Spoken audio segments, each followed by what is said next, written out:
Moto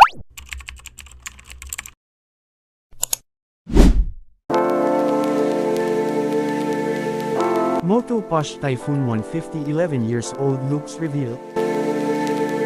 Ito yung motor na ginamit ko sa unang video ko na in-upload.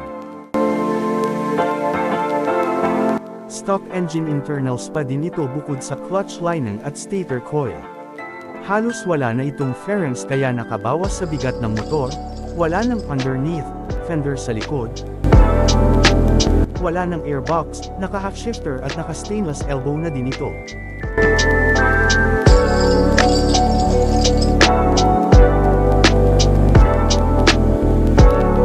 Pinalitan ko na din ng karburador na pang TMX 155, hindi ito plug and play. Nagpalit pa ako ng pilot jet at main jet para mat-ono itong karburador.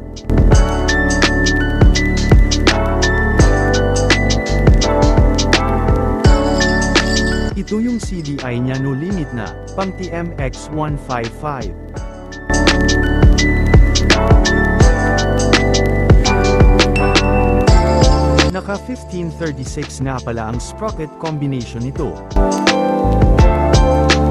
Maraming salamat sa panunood mga boss.